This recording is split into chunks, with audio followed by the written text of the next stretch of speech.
नमस्कार दोस्तों, learning state 2.0 में आपका स्वागत है। संख्या पद्धति में अभी तक हम लोग 10 नंबर के बारे में पढ़ चुके हैं। 11 नंबर है अभाज्य संख्या, 12 है सअभाज्य संख्या एंड 13 है भाज्य संख्या यानी कंपोजिट नंबर। तो अभाज्य संख्या को हम प्राइम नंबर बोलते हैं, सअभाज्य संख्या को प्राइम नंबर बोलते हैं एंड भाज्य संख्या को composite number and divisible number. तो आइए स्टार्ट करते हैं 11 नंबर की संख्या, अभाज्य संख्या एंड प्राइम नंबर। अभाज्य संख्या प्राइम नंबर वह संख्या जिसका गुणक एक और वह संख्या खुद हो अभाज्य संख्या कहते हैं। वह संख्या जिसका गुणक 1 और वह संख्या खुद हो अभाज्य संख्या कहते हैं। जैसे मैं लिखा 3, 5, 7, 11, 13। तो 3 क्या है? 3 एक संख्या है जिसका गुणक क्या हो जाएगा? 1 एंड 3। अब गुणक क्या होता है? पहले हम 3 का गुणनखंड कर लेंगे, जितने तरीके से इसको अलग अलग कर सकते हैं, और एक एक नंबर को गुणक बोलते हैं। तो जैसे 5 हो गया, 5 का क्या हो जाएगा? 1 इंटू 5 हो जाएगा। 7 हो गया, 7 का 11 1 इंटू 7। तो 1 होना चाहिए, कंपल्सरी है, और वह संख्या खुद होनी चाहिए। ऐसी संख्याओं को, ऐसे गुणनखंड का जो पार्ट है उसको हम बोलते हैं प्राइम नंबर। अब जैसे 4 को ले लेते हैं, तो 4 1 इंटू 4 तो है, लेकिन उसका एक और गुणनखंड हो जाता है 2 इंटू 2। तो इसमें 1 भी नहीं है, तो 1 तो होना कंपल्सरी है, और उसके बाद वो संख्या खुद होनी चाहिए। तो ये तो ठीक है, लेकिन इसका एक और गुणनखंड होने की वजह से ये प्राइम नंबर नहीं होता। जैसे 6 है, 1 इंटू 6 हो सकता है, 2 इंटू 3 हो सकता है। अब 1 इंटू 6 रहता तब तो ठीक है, लेकिन 2 इंटू 3 होने की वजह से ये अब प्राइम नंबर नहीं है।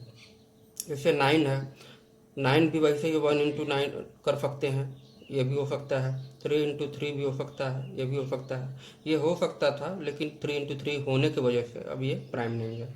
जैसे 12 है, 12 का क्या हो जाएगा? 1 इंटू 12, ये भी हो सकता है। और आपका होगा 2 इंटू 6, ये भी हो सकता है। 3 इंटू 4, ये भी हो सकता है। तो इसके बहुत सारे गुणनखंड हो गए, और उसके बहुत सारे गुणक हो गए। गुणक ये इसको एक जो 1 पार्ट होता है उसको गुणक बोलते हैं, और इसके बहुत सारे गुणनखंड होंगे। तो इस वजह से ये भी प्राइम नंबर नहीं है। लेकिन ये सब देखिए, 3 1 इंटू 3, इसका अब कोई और नहीं हो सकता। 5 1 इंटू 5, अब इसका भी कोई नहीं हो सकता। 7 और इसका भी कोई नहीं हो सकता। अब सबसे इम्पोर्टेंट है कि 2 को क्या है? 1 इंटू 2, तो हाँ, इसका भी नहीं है, ये भी हमारा प्राइम हो गया। अब सबसे ज़्यादा 1 इंटू, उसमें उदाहरण में क्या है, जो परिभाषा है 1 इंटू वह संख्या खुद हो, तो दोनों संख्या अलग होनी चाहिए। तो 1 होने के बाद यहाँ पे और कोई दूसरी संख्या नहीं डाल सकते। अगर डालेंगे भी तो 1, तो दोनों तो सेम हो गया। अब दोनों सेम, पहले तो दोनों सेम नहीं होना चाहिए, और उसमें से एक 1 होना चाहिए। तो एक 1 है, लेकिन अब दूसरा भी 1 हो गया। इस वजह से ये जो अभाज्य प्राइम नंबर की परिभाषा को सही से परिभाषित नहीं कर पाता है। इस वजह से जो 1 है वो प्राइम नंबर नहीं है। ध्यान रखेंगे, एग्जाम में आता है, ये प्राइम नंबर नहीं है, यानी यह भाज्य संख्या नहीं है। तो 1 क्या है? वो प्राइम नंबर नहीं है। तो सबसे छोटी प्राइम नंबर, ये भी एग्जाम में आता है कि सबसे छोटी प्राइम नंबर क्या होती है? 2 होती है। और एक चीज़ और ध्यान रखना है, सबसे जो प्राइम नंबर का इवन प्राइम नंबर कौन सा होता है? जैसे एक होता है ना सम विषम, तो सम प्राइम नंबर कौन सा होता है? सिर्फ 2 होता है, बाकी सब विषम है। बाकी जितने भी प्राइम नंबर आते हैं सब विषम होते हैं, लेकिन सिर्फ 2 क्या है? वो सम प्राइम नंबर है। 2 पॉइंट ध्यान रखेंगे। 2 जो है हमारा सम प्राइम नंबर है, बाकी सब विषम प्राइम नंबर है, और 1 जो है वो प्राइम नंबर नहीं होता है। और तीसरा ये कि जो प्राइम नंबर होता है जिसमें एक होना चाहिए, वो संख्या खुद होना चाहिए, लेकिन दोनों गुणक वो अलग अलग होना चाहिए। ध्यान रखें, गुणक क्या होता है? गुणनखंड का जो पार्ट होता है, जिसकी वजह से वो गुणनखंड बनता है। तो अब इसके बाद हम कुछ नोट्स लिख लेंगे, प्राइम नंबर के नोट्स। तो अभाज्य संख्या माने प्राइम नंबर के 3 नोट्स हैं, इसको ध्यान से समझेंगे एक एक करके। वह संख्या जो 1 से और अपने से भाग हो जाए, अभाज्य, बाकी किसी से ना हो, अभाज्य संख्या कहलाती है। वह संख्या जो 1 से और अपने से भाग हो जाए, बाकी किसी से ना हो, अभाज्य संख्या होती है। इसका मतलब ये हुआ, जैसे 3 है, 3 और 1 और 3 इसका गुणनखंड होता है। इसका मतलब होगा 3 को अगर 1 से भागा देंगे तब भी ये भाग चला जाएगा, और 3 में 3 का भागा देंगे तब भी ये भाग चला जाएगा। दूसरा ये है जैसे 6 है, तो 6 में क्या है कि 1 से भाग देंगे तो चला भी जाता है, 6 में 6 से भाग देंगे तब भी चला जाएगा, लेकिन 6 में क्या है 2 से भी भाग चला जाता है। इस वजह से ये प्राइम नंबर नहीं है, अभाज्य संख्या नहीं होती है। ठीक है, तो वह जो प्राइम नंबर होता है यानी अभाज्य संख्या होती है उसमें किसी और नंबर से भाग नहीं जाना चाहिए, सिर्फ 1 से जाना चाहिए और उस संख्या से जाना चाहिए। अगर किसी और से चला जाता है तो वो आपका अभाज्य संख्या नहीं होती है। जैसे 12 है, 1 से तो जाता ही जाएगा, ठीक है, 12 से भी चला जाएगा भाई, लेकिन इसके साथ अभी 2 से भी जा सकता है, फिर 3 से भी जा सकता है, फिर 6 से भी जा सकता है, फिर 4 से भी जा सकता है। तो 12 को बहुत सारे नंबर से जा सकता है। 1 और 12 तो जाता ही जाता है, उसके साथ 3, 4 यानी 6 इस सब से भी नंबर से भाग हो जाता है। इस वजह से 12 को प्राइम नंबर नहीं बोलते हैं। तो ये आप ध्यान रखेंगे। अब जैसे फिर एज ए डेफिनेशन जैसे 2 को देखते हैं तो 2 को 1 से भाग दे सकते हैं, 2 को 2 से भी भाग दे सकते हैं। इस वजह से हमारा ये 2 भी हमारा प्राइम नंबर हो जाता है। अब जैसे 1 है तो 1 को सिर्फ 1 से ही कर सकते हैं, कोई दूसरा नंबर भी चाहिए हमको, क्योंकि 2 नंबर चाहिए, एक खुद संख्या होनी चाहिए, एक 1 होना चाहिए। इस वजह से 1 को प्राइम नंबर नहीं बोलते हैं। दूसरा है सभी अभाज्य संख्या विषम होती हैं, केवल 2 को छोड़कर। भी मैंने बताया था किसी जो 2 होती है वो सम संख्या है और प्राइम नंबर है, वही जो 2 है सम संख्या है और अभाज्य संख्या। बाकी जैसे 3, 5, 7, 11, 13 ऐसे आप चले जाओगे, ये सब विषम संख्या मिलेंगी। सब क्या मिलेंगी आपको? विषम संख्या मिलेंगी। लेकिन एक चीज आप ध्यान रखना है कि लेकिन सभी विषम संख्या अभाज्य नहीं होती है। दूसरा पहलू ये है कि पहला पहलू ये हुआ कि सभी अभाज्य संख्या जो सभी जो प्राइम नंबर है वो तो विषम होता है, लेकिन सभी विषम प्राइम नहीं होता है। जैसे 6, जैसे आपको देखेंगे 9 क्या है? एक विषम संख्या है, लेकिन ये प्राइम नहीं है।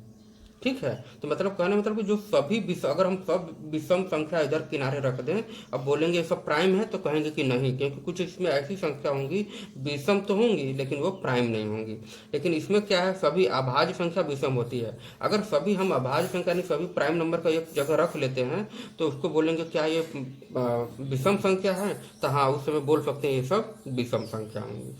तीसरा जो है, एक अभाज्य संख्या नहीं है, सबसे छोटी अभाज्य संख्या 2 है। ये एग्जाम में आता है कि 1 क्या प्राइम नंबर है जो कि नहीं होती है, और सबसे छोटी प्राइम नंबर क्या है? 2 है। तो नेक्स्ट है जो हम लोग 12वां नंबर का जो संख्या पढ़ेंगे वो है सह अभाज्य संख्या यानी को प्राइम नंबर। सह अभाज्य संख्या यानी को प्राइम नंबर वो 2 संख्या जिसके गुणनखंड के एक भी गुणक समान नहीं होते हैं, सह अभाज्य संख्या होती है। और ये ध्यान रखना है कि जो को प्राइम नंबर होता है 2 संख्याओं से को लेके बनाया जाता है। को प्राइम नंबर जो होता है 2 संख्याओं को लेके बनाया जाता है। 2 संख्या जिसके गुणनखंड के एक भी गुणक समान नहीं होते हैं, सह अभाज्य संख्या होती है। जैसे हम बोलेंगे कि 9 और 16 क्या ये सहअभाज्य यानी को प्राइम नंबर है? तो हम इसको कह सकते हैं तो 1 हो सकता है, 3 हो सकता है, इसका 1 3 से ही भाग जाएगा, 9 हो सकता है। तो ये 9 का हो गया। अगर 16 का देखा जाए तो 1 हो गया, 2 हो गया, और ये आपका 4 पे भी जा सकता है एंड 8 पे भी जा सकता है एंड 16 से भी। तो इसमें देख रहे हैं कि 1 को सिर्फ छोड़ के अगर 1 को हम हटा देते हैं तो कोई भी एक संख्या जो है इसके एक भी गुणक समान नहीं होता। कोई भी इसमें देखिए ये गुणक समान नहीं है, और 1 को नहीं लेते हैं, ध्यान रखना है 1 को नहीं लेते हैं, 1 तो कम सभी में होता है। तो 1 को ना लेके अगर किसी बाकी संख्या में से मिलाएंगे, अगर कोई भी एक भी गुणक समान हो गया तो वो 2 संख्या को प्राइम नहीं कही जाएंगी। अगर दोनों में से कोई भी कॉमन नहीं है, कोई भी समान नहीं है, तो वो संख्या को प्राइम कही जाती हैं। ये हो गया। दूसरा एग्जाम्पल लेते हैं, जैसे 3 हो गया। 3 का क्या हो जाएगा? 1 × 5, 1 × 3, और 5 का हो गया 1 × 5। तो 1 को अगर हटा देते तो ये देखिए समान है नहीं, तो ये 3 और 5 आपस में को प्राइम हो गया। जैसे 4, 1 × 2 × 4 मतलब 1 भी हो सकता है, 2 भी हो सकता है, 4 भी हो सकता है। एंड 17 का क्या हो जाएगा? 1 × 17, इसका और कोई नहीं है। तो अगर 1 को हटाते हैं तो देखते हैं कि इसके बाद कोई प्राइम नंबर कोई भी मैच नहीं कर रहा, कोई भी कॉमन नहीं है या कोई भी समान नहीं है, इसलिए दोनों संख्याएं आपस में को प्राइम हो गई। अब इसमें 8 ऐसे करके बहुत सारी संख्याएं हैं जो को प्राइम नहीं है। तो नोट्स में जो हमने देखा है उसमें क्या लिखा है यह अनिवार्य नहीं है कि दो सअभाज्य संख्या हमेशा भाज्य हो। मतलब दो जो हम हमेशा दो संख्या को लेकर अभाज्य संख्या को दिखाते हैं ना, सअभाज्य संख्या को हमेशा दो संख्या को लेकर दिखाते हैं। तो यह कंफर्म नहीं है, यह नेसेसरी नहीं है, यह अनिवार्य नहीं है कि दो अभाज्य संख्या यानी दो सअभाज्य संख्या हमेशा अभाज्य हो। तो आप देख रहे हैं 9 और 16 को लिया, ये तो सअभाज्य है लेकिन ये प्राइम नहीं है। मतलब अभाज्य मतलब प्राइम, ये क्या प्राइम था? नहीं है। 9 3 से डिवाइड हो जाएगा, 16 के तो बहुत सारे गुणनखंड है। क्या ये भाज्य है? अभाज्य संख्या नहीं है। 17 तो अभाज्य है लेकिन 4 अभाज्य नहीं है। इसमें क्या ये है? ये भी नहीं है। लेकिन 3 और 5 क्या है? ये हमारा अभाज्य संख्या होता है। 1 का ये हो जाएगा 3 हो जाता है, 5 का क्या हो जाता है 1 × 5। तो ये आपस में अभाज्य तो हैं। तो ऐसा नहीं है कि सभी संख्या हो, कुछ संख्या हो सकती है अभाज्य लेकिन सभी संख्या अभाज्य नहीं होती हैं। जो को प्राइम यानी सअभाज्य की सभी संख्या अभाज्य नहीं होती हैं। सअभाज्य की सभी संख्या अभाज्य नहीं होती हैं, कुछ संख्या हो सकती हैं।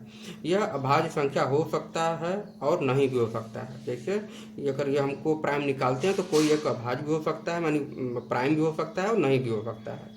ठीक है, तो ये हो गया सअभाज्य संख्या। अगली संख्या है कंपोजिट नंबर यानी भाज्य संख्या।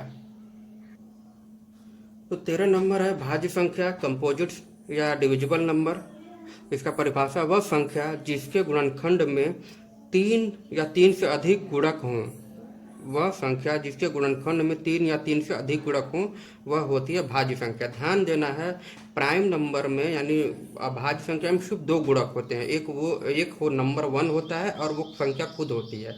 लेकिन इसमें क्या होता है कि एक और बढ़ जाता है। इसी वजह से कभी भी भाज्य संख्या प्राइम नंबर नहीं हो सकता, भाज्य संख्या कभी अभाज्य नहीं हो सकती और न कभी अभाज्य संख्या जो हमारी भाज्य नहीं हो सकती। तो ध्यान रखना, कभी भी भाज्य संख्या कभी अभाज्य नहीं हो सकती। तो पहले देखेंगे कि इसके 3 गुणनखंड कैसे हो रहा है। जैसे 4 है तो 1 हो सकता है, इसका 2 हो सकता है और 4 खुद हो सकता है। 6 है तो 1 हो सकता है, 2 हो सकता है, 3 हो सकता है और 6 खुद हो सकता है। तो ध्यान रखना है, जब प्राइम नंबर की बात आती है तो 1 होना चाहिए और संख्या खुद होनी चाहिए। और इसमें क्या तो 3 दे दिया है तो 3 मतलब एक तो एक्स्ट्रा होगा ही, पर 1 तो होगा ही और वो संख्या खुद होगी ही। लेकिन एक जो एक्स्ट्रा होने की वजह से इसका मतलब है कि वो संख्या उससे डिविजिबल हो जाएगी। अब वो संख्या उससे डिवाइड हो सकती है।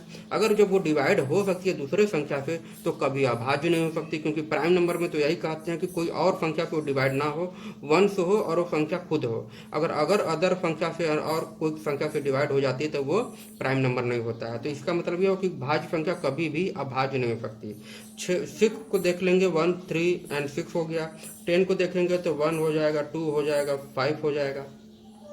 और 12 को देखेंगे, इसके तो बहुत सारे 1 और 2 हो सकता है, 3 हो सकता है, 4 हो सकता है, 6 हो सकता है, 12 हो सकता है। तो ये सबसे ये 12 डिवाइड हो सकता है। तो इसमें से आप देख सकते हैं कि 1 और 2 12 रहता तब तो अभाज्य रहता, लेकिन ये सारा होने की वजह से ये अभाज्य हो गया, सॉरी भाज्य हो गया। और जो कभी भी जो भाज्य संख्या है कभी भी अभाज्य, तो नोट्स में हम लोग देखेंगे, वही हमने लिख भी दिया है। तो भाज्य संख्या कभी अभाज्य नहीं हो सकती। ध्यान रखना है, जो भाज्य यानी कंपोजिट नंबर या डिविजिबल नंबर है, जो कंपोजिट नंबर है कभी भी प्राइम नंबर नहीं हो सकता। सेकेंड है 1 ना तो भाज्य संख्या है और ना ही अभाज्य संख्या है। ध्यान रखना है, बहुत ज़्यादा इंपॉर्टेंट है। जो 1 है वो ना तो प्राइम नंबर है और ना ही कंपोजिट नंबर है। 1 जो है ना तो ये प्राइम नंबर है, ना तो कंपोजिट नंबर है, ना भाज्य है ना ही अभाज्य है। तो आज के लिए इतना ही।